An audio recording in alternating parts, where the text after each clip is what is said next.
Depuis 1969, cette entreprise fait partie du décor économique du nord du Nouveau-Brunswick. Située dans la localité de Saint-Isidore, elle s'est développée pour devenir l'un des employeurs les plus en vue. Cette semaine, nous vous présentons Saint-Isidore Asphalt.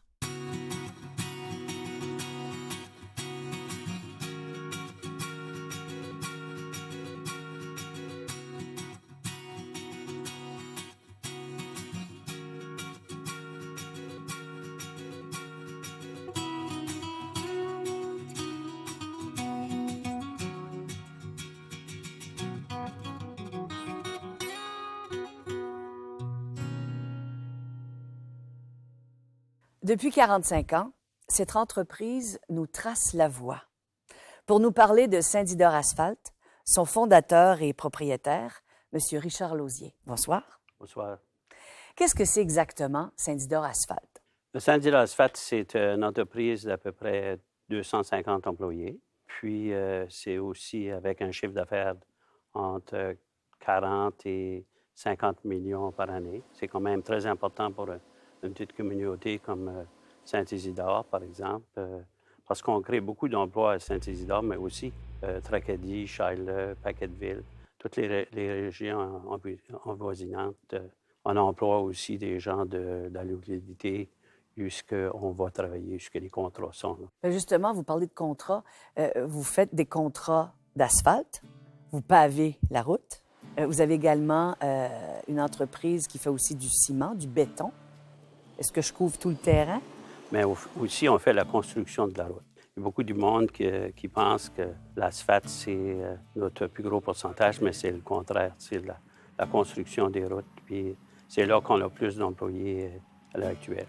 Encore, c'est les produits à un quart de pouce, tout petit. On fait du 3/4, on fait du 4 pouces, on fait du 3 pouces, on fait de la grosse roche. Et pourquoi différentes roches, grosseur est utilisée pour... Pourquoi exactement? Qu'est-ce qui vous fait décider la grosseur du concassage? Ouais. Par exemple, si on prend le ciment, là, le ciment, c'est une roche qui est un petit peu 3/4 de pouce, qu'on appelle, qu'on fait avec... Puis un autre produit avec du sable, puis c'est produit avec ça. L'asphalte, c'est aussi du 3/4 de pouce puis du sable, mais aussi lorsqu'on fait la finition, c'est un matériel qui est beaucoup plus petit. C'est un demi-pouce et aller à un quart de pouce. C'est pas mal aller dans les détails là, de ces produits-là. Puis c'est très exigeant. Très exigeant le contrôle de la qualité des produits. Puis on s'assure, on a des techniciens, on a des laboratoires, 3 laboratoires qui font continuellement la surveillance pour s'assurer que la qualité de nos produits sont non seulement meilleures, mais qui racontent les normes de la province. Puis ça, c'est des études que vous faites faire ou vos employés qui s'informent? On essaye toujours d'être... on est quand même des ingénieurs qui travaillent avec nous autres. On a des techniciens civils, on a plusieurs techniciens de laboratoire, ces choses-là. Bon, là, on essaye toujours d'être à l'avant-garde des autres. On essaye d'être avant les autres. Vous avez des contrats qui peuvent se passer en même temps dans différents endroits de la province? Est-ce que c'est possible, ça? Oui, on peut travailler sur 5, 6, 7 contrats en même temps. On a du personnel assez pour pouvoir travailler sur 6 à 7 contrats en même temps. Le problème, c'est pas de travailler, faire les contrats, mais c'est de les avoir, c'est les contrats. Bien, justement, comment vous faites pour prendre une décision? Est-ce que vous devez vous retirer pour y penser, pour faire votre mise, pour vous assurer une place? Je pense par exemple au tronçon entre Moncton et Fredericton.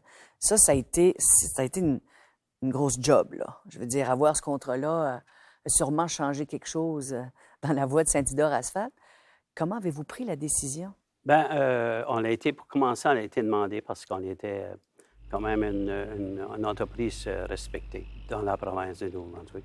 Puis la compagnie qui a soumissionné là-dessus, c'est Miller Construction de Toronto, parce qu'il n'y avait pas beaucoup de contracteurs en Nouveau-Brunswick qui pouvaient aller soumissionner pour un contrat de 700 millions, par exemple. C'est en quelle année, ça? C'est en 97, 98. On a été 5 ans sur ce contrat-là. Puis on a été partenaire avec Miller, puis avec une compagnie aussi de l'Espagne. qui était partenaire avec nous autres aussi. Ça fait que nous autres, on faisait surtout la préparation de la construction.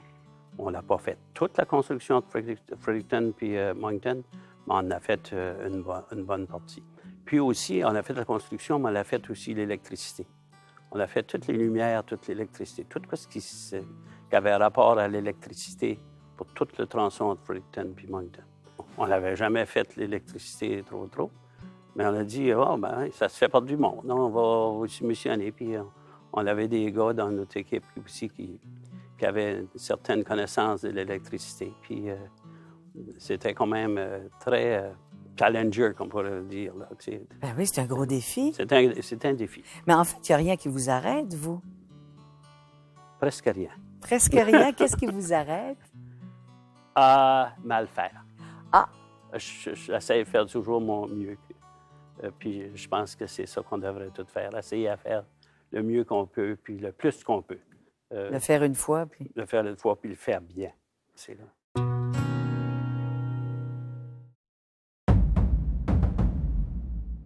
Comment vous pensez que vous êtes? Quelle sorte de patron vous êtes? Est-ce que... J'espère que je suis un bon patron. Et ça voudrait dire quoi, un bon patron? Un bon patron, ben, c'est être respectueux avec tes employés. Puis mes employés, c'est mes amis. Tous mes employés me parlent pareil comme si ce serait... Ils m'appellent Richard, puis je vais dans le garage, on échange les idées, je voyage pas mal partout. Puis je pense qu'ils sont tous mes amis. Oui. C'est important de sentir que vous faites une équipe. On travaille en famille. Tu sais. Puis je pense que c'est bon de travailler de cette façon-là parce que ça rend les gens plus heureux aussi. Tu sais. Donc, vous donnez le goût aux autres, c'est un bon signe, c'est un compliment. Bien, je pense que c'est bon parce que si on veut se développer dans la péninsule acadienne, il va falloir qu'on travaille tous du même côté. Puis aussi aider les jeunes parce que si tu seul, tu ne peux pas réussir. Tu réussis c'est avec tout ton environnement, tous les gens qui sont avec toi qui travaillent. Puis aussi ton entourage, ta municipalité. C'est pour ça qu'on s'implique beaucoup est toujours impliqué dans la communauté. La fondation Alice et Lionel Brault a été créée suite au décès du couple et aura permis d'amasser et de remettre près de 300 000 $ en bourse d'études à des finissants de l'école polyvalente W.A. Lausier, afin de les encourager à poursuivre des études post-secondaires. La bourse a eu un impact positif sur nous et ce qu'on est aujourd'hui. En ayant une bourse qui vient de départ chez nous, ça nous encourage à revenir dans la région aussi. Là. Vous êtes proche du 300 000 $ en bourse que vous avez offert pour des jeunes entrepreneurs. Pourquoi c'est important? Pour moi, c'est important. Parce que, puis je disais 300 000, mais là, cette année, on va frapper le demi-million. Un demi-million de dollars qui va être donné, il va être finalement donné dans les bourses à la polyvalente W.A. Lausier. C'est tout définissant qui va. Puis ces jeunes-là continuent. C'est ça qui est beau.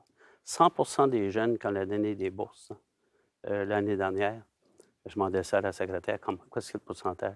100 % des bourses ont continué soit au collège ou à l'université. Ben ça fait du bien, c'est constatant ça. Parce que c'est important pour vous aussi, l'éducation. Ah, ça a toujours été... Pourquoi?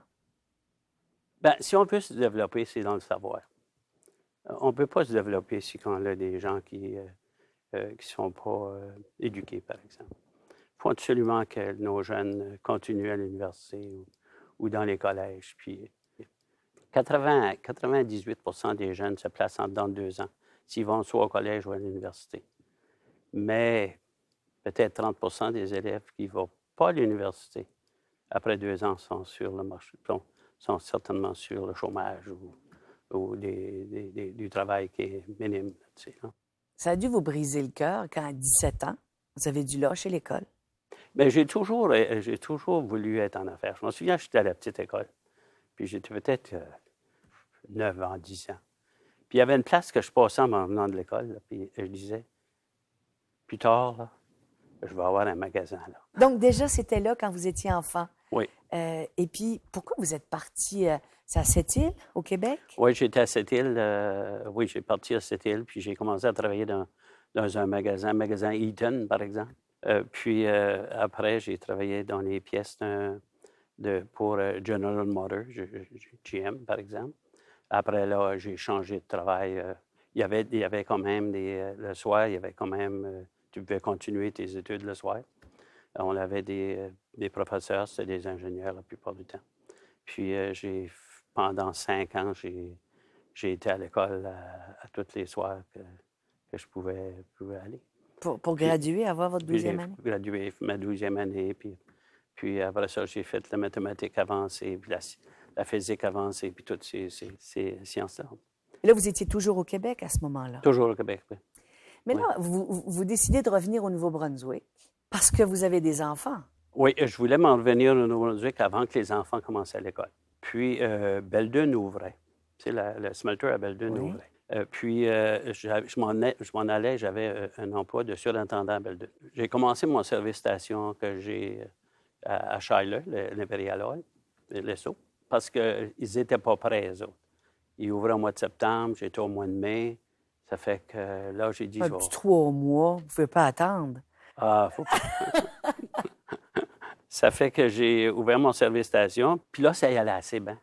Au mois de septembre, j'ai pas été. J'ai dit, je ne vais pas. Pas de Belledune. Non, j'ai dit, je ne vais pas à Belledune. Puis j'ai resté, c'est une des raisons, j'ai resté par ici. Puis finalement, j'avais fait alphater ma cour de garage. J'ai rencontré, c'était une compagnie du Québec qui avait fait ça, puis ils étaient à Beresford. Il est venu me voir, puis il a dit, il dit, je commence à m'ennuyer, j'aimerais me retourner dans le Québec. Serais-tu intéressé d'acheter ma business? On parle de Saint-Isidore Asphalte? Saint-Isidore Asphalte, oui. Ça, c'est 2 ans après que vous avez votre garage SO oui. à Shaila. Oui, 2 ans après. Ah, ben j'ai dit, c'est intéressant. Puis j'ai appelé mes beaux-frères. J'ai appelé mon beau-frère, Ulysse. Puis là, Ulysse a dit, je suis intéressé à embarquer avec toi.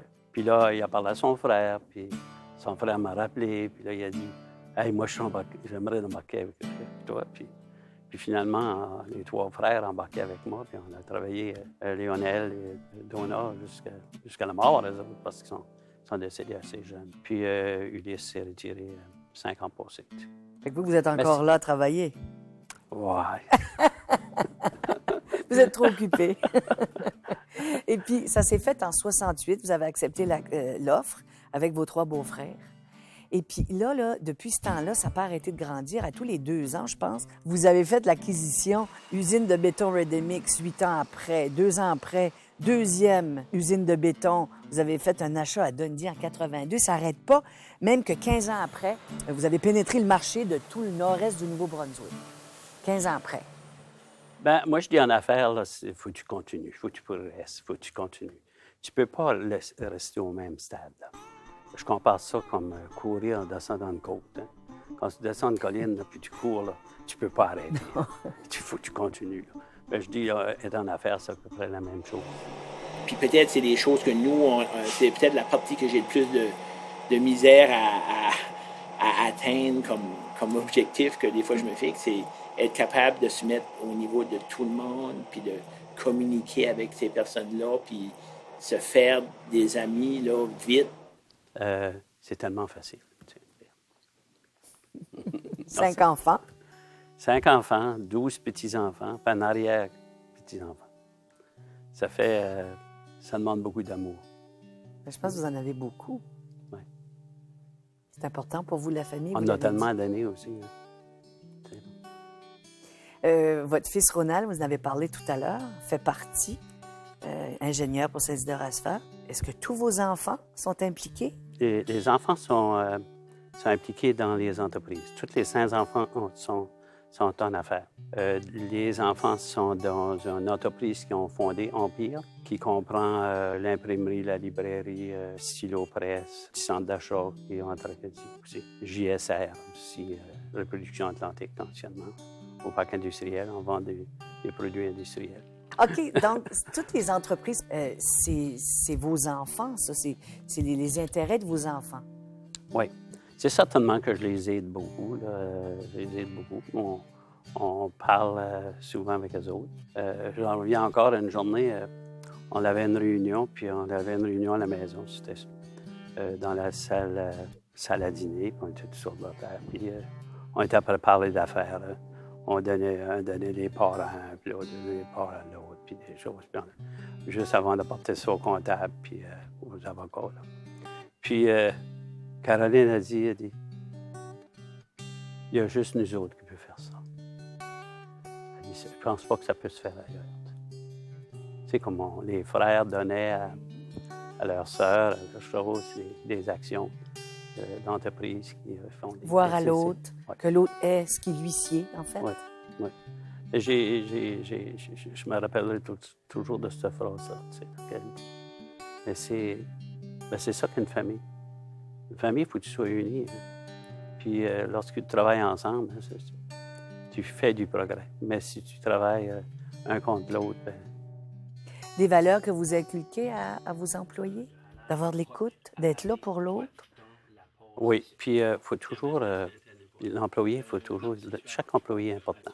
Il n'y a pas d'employé, chaque métier est important. J'avais lu une fois, il n'y a pas de sot-métier. C'est là. Puis c'est vrai, ça. Faut que tu respectes tous les employés, tous les métiers que tu as. Que tu sois ingénieur, que tu sois un électricien, ou que tu sois celui qui balaye le plancher ou quelque chose de même. C'est un employé, puis il est tout aussi important. Celui qui fait le ménage que la personne, par exemple. On reproche souvent ça à des patrons, justement, de faire une hiérarchie ou de pas être assez respecté. Si tu veux être respecté, il faut que tu respectes les gens. Puis tu ne seras jamais respecté si tu ne respectes pas la personne qui est en face de toi. Moi, j'ai toujours pensé que faut que tu sois respectueux avec tout ton environnement. Peut-être que c'est pas correct, mais d'après moi, c'est bon. Ça peut juste être correct. Ça peut juste être correct parce que vous avez le meilleur de tout le monde à ce moment-là. Oui, oui. On doit vous donner le maximum. Oui, oui. Quelle belle initiative aussi de faire de cette journée le Festival des récoltes. Quelle belle passion. Puis moi, je dis, lorsque je suis bien, là, c'est lorsque je suis avec des bottes de rubber dans les pieds, puis avec mon râteau, puis ma pelle, puis ces choses-là, puis je travaille. Tous les soirs, après j'ai fini de travailler, arrivé à la maison vers 7 heures, tu vas me trouver dans le jardin de 7 heures, juste tant qu'il fait noir. Puis des fois, il fait noir. J'essaie à toucher un petit peu de partout, là, tu sais, à toutes les soirs. Mais c'est très important pour moi, le jardinage. Je pense que c'est la vie. C'est la vie. On a beaucoup de gens là, ils vont s'asseoir devant la télévision puis ils vont regarder un film qui n'est pas beau à voir. Là, tu sais. Mais moi, je pense qu'il serait mieux de s'en aller dehors puis garder la nature puis travailler dans leur jardin. Puis c'est quand même quelque chose qui est rentable. Là, tu sais. En plus, oui. L'homme d'affaires est jamais loin. Hein? Non. C'est quand même une vie... j'aime ma vie. Tu sais. Qu'est-ce que je fais? Qu'est-ce que je fais? Tu sais. Puis j'aime tellement ma famille aussi, puis les aider. Puis lorsque je fermerai les yeux, je vais être satisfait de qu'est-ce que j'ai fait. Tu sais. Vous êtes le plus fier de quoi? Qu'est-ce qui vous rend le plus fier, Richard Lauzier? Ah, ma famille. Ma famille, c'est quelque chose. Puis mes petits-enfants, c'est-à-dire, avec 12 petits-enfants, puis là, je les vois, ils finissent, ils graduent. Puis là, ils continuent à l'université, puis tout ça, puis des choses. Puis je suis tellement heureux avec eux autres. Puis c'est encore mes amis, tu sais, là. Même si mes petits-enfants me semblent que c'est mes amis. Puis mes enfants, c'est pareil, mais je vais jouer au golf, puis c'est avec mes fils, puis mes petits-fils qu'on joue au golf avec, là, tu sais. Puis j'étais chanceux, oui.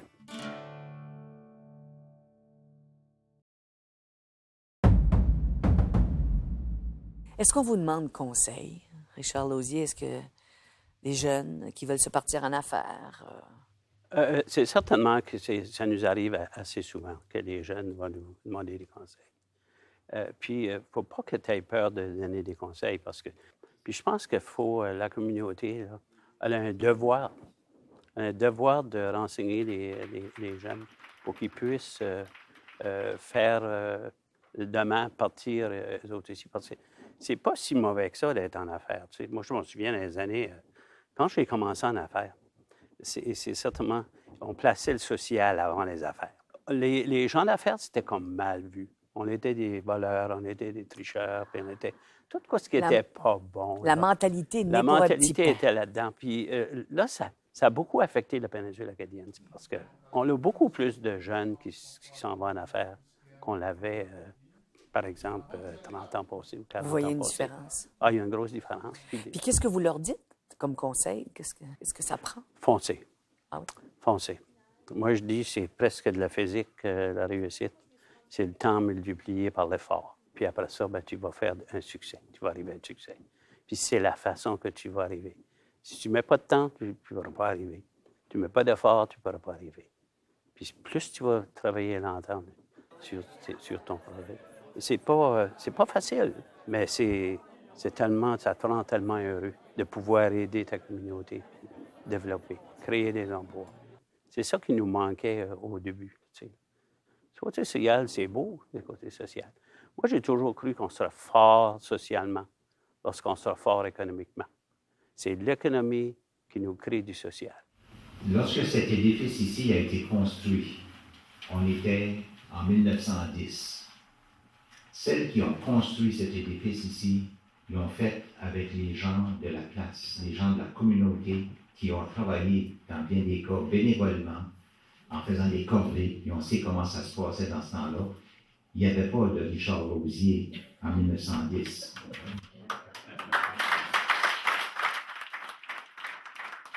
La retraite?